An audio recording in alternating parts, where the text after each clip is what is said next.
All right, guys, here we go, going through the 5.1 review.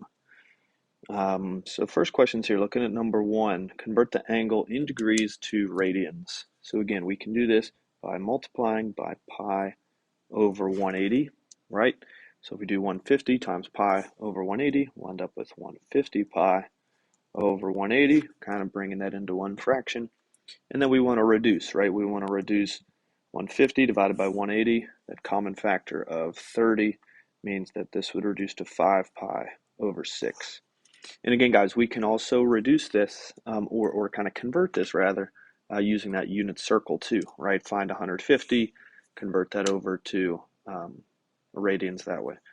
Okay, then number two, same thing, negative 105 degrees.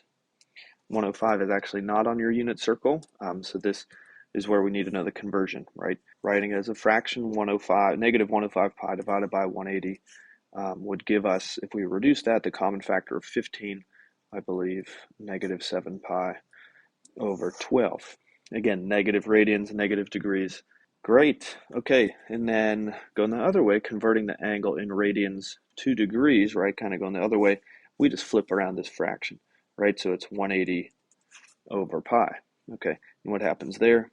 Our pi's cancel out, and so we're left with negative 180 over 2, and that's just a simple division, right? Negative 180 divided by 2 would give me negative 90 degrees. And again, that's another one that you could see on your unit circle. All right, and then thinking about this next one, 20 over 9 pi. Again, usually we write the pi up with the 20 in the numerator here, but not the case here, and that's all right. Either way, though, that pi is going to cancel out with this pi in the denominator. Okay, so we're left with, and again, what you could do here is either do 20 times 180 to get 3,600 and then divide by 9, or you can reduce first, like 180 divided by 9 would be 20. So essentially on top here, you just have 20 times 20. And either way you do it, reduce before or after, you end up with a 400-degree angle. So a little bit more than one full rotation. Very good. Quick ones there to start. Okay, then this one. Find a positive angle less than 360 or 2 pi that is coterminal. Again, coterminal, you're thinking probably the easiest way to think about it is a clock, right? So that minute hand is right at every kind of like new hour, 1 o'clock, 2 o'clock. That at minute hand is pointing at the 12, right? And then another hour passes, 2 o'clock, it's back up here. Another hour passes, 3 o'clock, 4 o'clock, right? Every hour it makes one full rotation and ends up right back where it started, right? And so when we think about that, connecting that with the angles that we have, like with a clock, the minute hand, the kind of to make one complete revolution, it's 1 hour. For the angles in standard position that we've been looking at, that number is 360 degrees to make one full rotation, or 2 pi in radians. Okay, so that's what we're going to be like adding or subtracting onto these values to get it, right? And it's asking for a specific range of values, right? It wants a positive angle less than 360. So it means we're thinking like from 0 to 360 or 0 to 2 pi. But it has to be coterminal, meaning it's if we subtracted 2 pi or 360 or added that, that would be in the same position. That terminal side would be at the same position as the original here. So for negative 1,062, obviously that's way down in the negatives. So basically we're going to add 360 to that. If I did that, I would end up with 702 or negative 702 degrees. Okay, obviously still in the negative, so I can add another 360 to that. All right, sorry, I messed up the first time. This would be negative 342 degrees. I put 348 last time. And again, still in the negatives though, so I can add 360 to it again, and I would have positive 18 degrees. And that would be in that 0 to 360 range, positive 18. Okay, and then this next one is in radians, right? 12 pi over 5. And so thinking about that one, 0 to 2 pi, that range too, right? And if you didn't know, 12 divided by 5, right, would tell you as a decimal whether or not that's in that range. And 12 divided by 5 would give you 2.4, so a little bit bigger, or 2.4 pi rather, because this pi. But yeah, not in that range of values, so we need to subtract 2 pi. But the only problem is this is a fraction, right? And if I said 12 pi over 5 minus 2 pi, Kind of hard to subtract a fraction minus a whole number, right? So we can rewrite minus 2 pi, right? Wouldn't 10 pi over 5 be the same as 2 pi, right? 10 divided by 5 would be 2. But, so now I can subtract these and I would get 2 pi over 5 as my number of radians. Okay, looking at some of these other ones, some multiple choice problems. This first one, find the length of the arc on a circle of radius r intercepted by central angle theta, round to 2 decimal places. Okay, and I'm given this information. So the radius being 2 inches, theta being 55 degrees. Now you remember, for this, the key is that the angle has to be in radians. Okay, I can't do, like my arc length formula is very simple, r times theta. All right, but the only thing is theta has to be in radians. So I couldn't do like 2 times 55 is 110, and you don't even see that as an answer listed, right? So instead, what I have to do first here is just convert that to radians, and you guys know how to do that. 55 times pi over 180. So 55 degrees, or 55 pi over 180. Now reduce 55 divided by 180. I would get 11 pi over 36 because this common factor of 5 that I can divide out. Okay, so that's my 55 degree angle in radians, 11 pi over 36. Okay, now what I can do, right, is multiply radius 2 times the radians, 11 pi over 36. If I multiplied those, I would get 22 pi over 36. But again, it doesn't list that as an answer, right? So I can bring in my calculator here, divided by 36.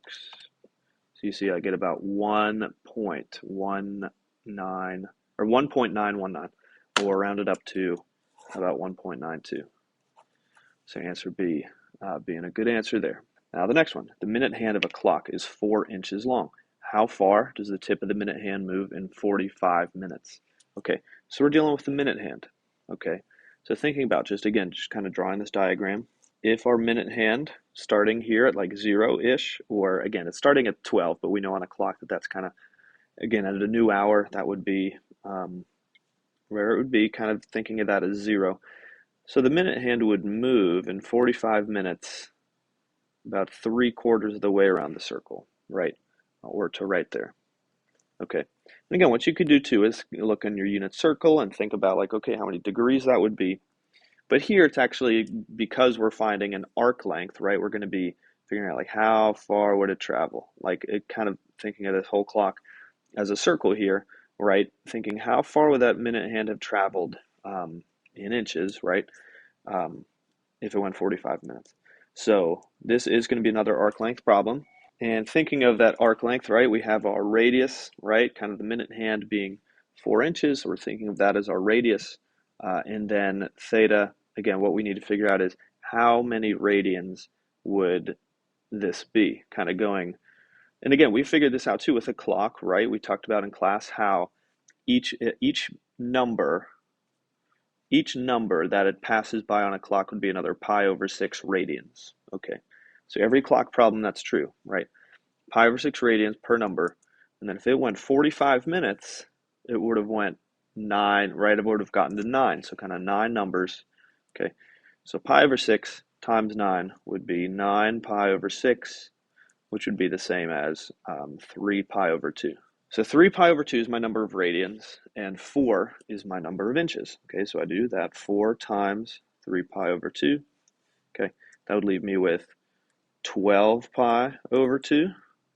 12 pi over 2 is the same as 6 pi, right? And then again, it doesn't want it in terms of pi, it wants it in terms of real inches. So I just bring in my calculator, 6 pi, and I get 18.85 if I rounded. So how about letter C for that one? The last one here, number 9, a carousel has a radius of 16 feet and takes 29 seconds to make one complete revolution. What is the linear speed of the carousel at its outside edge? And express the answer in feet per second.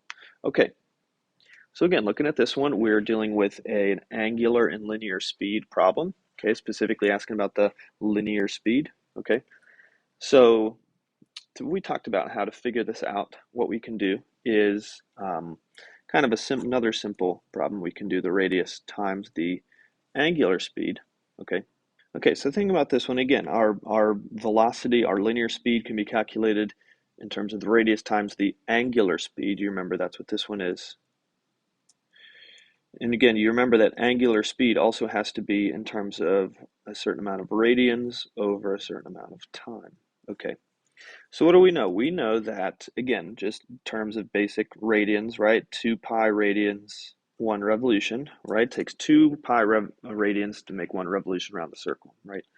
But what we also know is that in this situation, it takes 29 seconds to make 1 complete revolution. So what we could say here is that in 1 revolution, it takes 29 seconds. And so what if we are kind of figuring this out, what we can do, we're going to do a couple of things, right? These revolution units can kind of cancel. And then what we'd be left with is 2 pi radians over 29 seconds, right? And now that I did my little conversion here, now it's in terms of radians over time, right? Now I just need to simplify 2 pi over 29. So I get about 0.22. No, I'll just keep that 0.21666. Okay, so that's going to be my angular speed, 0.21666 radians per second. Okay, so that's the angular speed. Okay, and that's what I can put in here. And then also kind of keeping in mind that our radius is 16 feet. Okay, so kind of getting both of these in. So it's going to be 16 times this 0.21666. So how about 3.46, or if we round it, you see answer C, 3.47. And yeah, this is a linear speed, right? Linear speed with our normal units, distance over time, right? Normally our speed that we think about is miles per hour, but this is kind of the same. It's just different units, but feet, so a distance unit over seconds, a different amount of time. Drawing some angles in standard position and then thinking about the reference angles too. Okay, so a 300-degree angle. Again, you can refer to your unit circle for this, right? Just thinking about this though in terms of increments, right? We kind of have 90 degrees would take me here, 180 degrees would take me here, 270 degrees would take me here, and then 300, right? 360 would take me all the way back up top, but 270 is here, so I only want to go 30 degrees past this 270 mark, so not too much further. Okay. So that would be our 300-degree angle in standard position. But then marking the reference angle, again, what's a reference angle? That is kind of this remaining distance. I want to think about how many degrees would it take this terminal angle going the shortest distance it can to get back to the x-axis, okay? So sometimes it'll go back the way we came. In this case, it's kind of closing this gap here. So how many degrees would it take for it to go from where it is now, the terminal side, back to the x-axis? And again, the key there, thinking about, right, I said this, if it went here, it would be 270 degrees. So it went 30 additional degrees past that to get to 300, right? So that means in order to close this gap, kind of thinking if every quadrant has about 90 degrees of angles in there, to close this gap, I would have to go an additional 60 degrees, right? So 60 degrees being my reference angle there. All right, now the next one, negative 585 degrees. Now we're dealing with a negative angle, right? So when I'm graphing that, that's going to go clockwise instead of counterclockwise, right? So again, starting with my initial side there. So thinking negative 585. So I know that's going to make at least one full rotation, right? Being less than negative 360. So I can add 360 to that to account for my one full rotation. If I would do that, I would get negative 225 degrees. Okay, so not quite 2 full rotations, but definitely still we have our first full rotation. It's kind of looking like that. And then thinking negative 225 degrees. So again, what I can do, kind of continue to trace along. So that another negative 90, another negative 180, and again, not quite to another negative 270, but 225, again, would take me, cut this quadrant here about in half, right? An additional 45 degrees that would end up being to go from 180 to 225, okay? And so again, thinking about here in terms of my reference angle too, what's the shortest amount of degrees this could go to get back to the x-axis, okay? And this would go back the way we came down here, okay? And like I said, this was at 180, and then to get to 225, so that would need to go an additional 45 degrees. Okay. And you might be asking, like, okay, this one moved clockwise, this one moved counterclockwise for that reference angle. Shouldn't this be negative? And no, we do think just reference angles are always going to be positive acute angles, like we said in the notes. Okay. All right, and then this last one here, 5 pi over 6. So in radians, right? So a couple ways you could think of this. Again, you can always convert it to degrees, multiply it by 180 over pi. You could also just look on your unit circle, 5 pi over 6 is on there.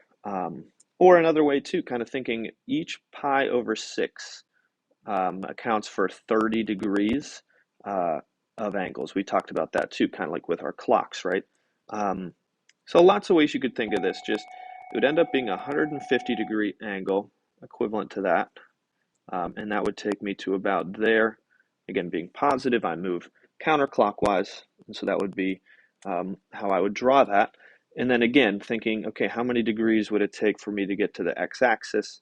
The shortest way to get there would be there. And again, if it moved 150, it would take an additional 30 degrees to get me to 180, which would have that terminal side right on the x-axis. So an additional 30 degrees would be my reference angle there. All right, guys, next one's here. Draw in standard position and find coterminal angles such that theta is between 0 and 360 or 0 and 2 pi. Okay, so kind of like the ones we did on the first page where, again, we have these span of numbers. We want to draw the angle and then find the coterminal. Okay, so again, thinking about a negative 775-degree angle. Yeah, that is less than or more negative than 720. And we know again that 720 accounts for 2 rotations. Okay, so if I added 720 to that, I would get negative 55. So kind of what I'm dealing with here is 2 clockwise, because it's negative, 2 clockwise full rotations, and then an extra 55 degrees then to go, right? So I go 1 full rotation, 2 full rotations, and then an additional 55 degrees. Again, not quite 90, because that would be too far. So 55 degrees, maybe go until about there. Okay. So that's what the angle would look like if you drew it. Okay. And then thinking about what a coterminal angle would be. Again, I want a coterminal where it's, again, between 0 and 360. Well, think about this, guys. Again, what I drew here was a negative 775-degree angle with those 2 full rotations. But wouldn't a negative 55-degree angle also be coterminal with that? Kind of the same thing, just without the rotations, right? So negative 55 would be coterminal. So I can kind of start from there. But again, that's not in my 0 to 360 kind of span of numbers. So what I can do, just like the first page again, kind of add 360 to that to get it into the positives. And that would give me 305. Okay, 305. So that means, again, this angle here would be a coterminal with an angle 305 degrees, again, kind of going counterclockwise from the initial side to there. Okay, so 305 is a coterminal angle that is in this 0 to 360 range. All right, now for these ones, again, graphing these is a challenge, okay? 2 ways you can go about this, and again, I'll kind of show one of each. So the first way would just be just straight up from the beginning, convert it to radian, or to convert it from radians to degrees. Okay, so that would be by multiplying by 180 over pi. Okay, so again, think about that. The pi's will cancel. You can either multiply first or just reduce, right? So if you multiply or divide these both by 6, you can get 30 and 1. So basically, it's just going to be negative 29 times 30. So again, going from there, it's going to be a similar process then to this one, where I see that it's more negative than 720. So I can add 720 to that, and again, account for 2 full clockwise rotations, and I would get negative 150 degrees then remaining left to go. Okay, so I have my initial side, again, it's going to look similar to this one. So 1 full rotation, 2 full rotations, leaves me right there back where I started, and then an additional 150 degrees to go negative, right? So that would be, again, you think 90, 180, right? So not quite 180, but more than 90. So here in quadrant 3, maybe about there. There would be my angle, just like this one, except it just ends up going a little bit further. So there's the graph, and then again for the coterminal, again, same idea as this one, where this negative 150 would be coterminal with this negative 870 or negative 29 pi over 6 because, again, it would end up in the same place just without the extra rotations. Okay, but again, what I want to know too is like what I want it to be positive, right? So again, I can kind of take that negative 150, add 360 to it, and I'd end up with positive 210. Okay, which means that if I started from the initial side here from the beginning, instead went counterclockwise to here, that 210 degrees would end up in the same place too. So 210-degree angle would be coterminal in this span of numbers. Now this one, let's leave it in radians here just because we can, and that's another way to do it, okay? So 13 pi over 3, again, just thinking about this angle, again, just the key here is that 2 pi is one full rotation, right? And so 4 pi would be 2 full rotations and etc., right? So I think about this, right? So 13 pi over 3. So if I'm keeping it in radians, what I have to think about is like, okay, what do I have there in terms of like a value, right? In terms of like 13 over 3. I know it wouldn't be a whole number, but that'd be about 4.33, which means what? That means that I can subtract, right? Knowing that 2 pi is how many full, like that's how much it takes for one full rotation. If it's over 4, that means I could subtract 4 pi from this, and that would account for kind of 2 full rotations, right? But again, just like I mentioned before too, I cannot, it's really difficult for me to subtract a fraction minus this whole number 4. Okay, so instead what I can do is think, okay, what over 3 would be equivalent to 4 pi? And that would be 12 pi, right? 12 pi over 3, if I divided 12 divided by 3 would give me 4. Okay, so I can do 13 pi over 3 minus 12 pi over 3 to get 1 pi over 3, or normally we just write that as just pi over 3. And so that would be kind of how much I would have left to go after my 2 full rotations, right? So I do the same thing. It's positive, keep that in mind. So I'm going counterclockwise. So 1 full rotation, 2 full rotations back where I started, and then I have pi over 3 left to go. Okay, so again, to know where this is, you can either look at that unit circle or, again, kind of keep in mind too, in different examples and word problems we've done, we've said that pi over 6 is kind of equal to 30-degree increments, right, on our unit circle. That's kind of how we broke it up. And so pi over 3 would be the same as 2 pi over 6, or an additional 60 degrees to go, okay? So another pi over 3 would take me another 60 degrees or to about there, okay? And so that's how far I have left to go. And that would be my whole graph.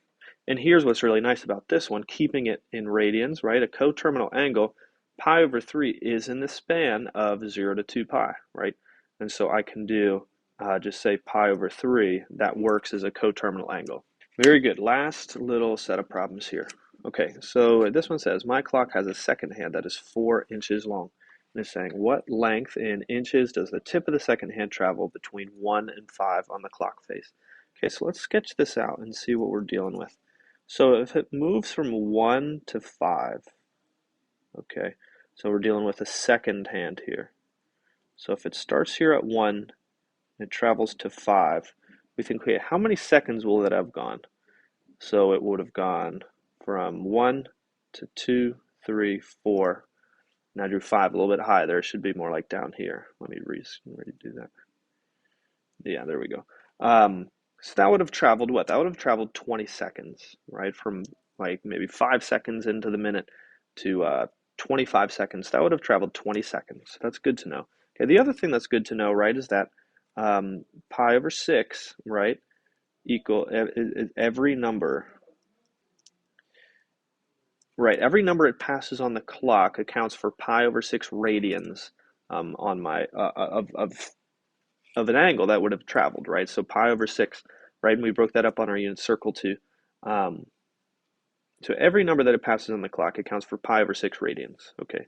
So we got to keep that in mind here for our arc length, right? So it says, what length in inches does the tip of the second hand, so kind of thinking that length right there, that length, thinking, what length does the tip of the second hand travel between the 1 and the 5? Okay, arc length equal to radius times theta. Okay, so I know my radius is 4 inches given to me in the description here. Okay, and then I want my radians here as my theta, right? It has to be in radians, like we said. So thinking about this, if it traveled by 4 numbers, okay, that would be 4 pi over 6, right? Or I could reduce that to 2 pi over 3. Because if it went from 1 to 2, 3, 4, 5, it passed by 4 numbers. So that would be 4 pi over 6, or this, right? So my arc length would be 4 times 2 pi over 3. If I multiply that, that would give me 8 pi over 3, 8 pi over 3. And again, I could get that in actual inches, right? And that's what it's asking for here. And so I would just do 8 pi divided by 3. I'll get about 8.37 or 8.38 if I rounded. There we go. There is that one. All right, now angular speed. What is the angular speed of the second hand? Okay, so for this one, what we're wondering, right? Now that angular speed, and we want that in radians, right? And so that angular speed.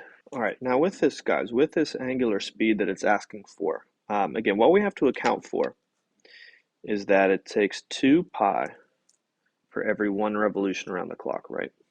And what do we also know? We also know that it's going to be 1 revolution. How long would that take? And this is kind of common sense, right? But for 1 full revolution around the clock, the second hand, it would take 60 seconds or 1 minute for that to travel around the clock, right? So what we could say, we won't necessarily use that one right there.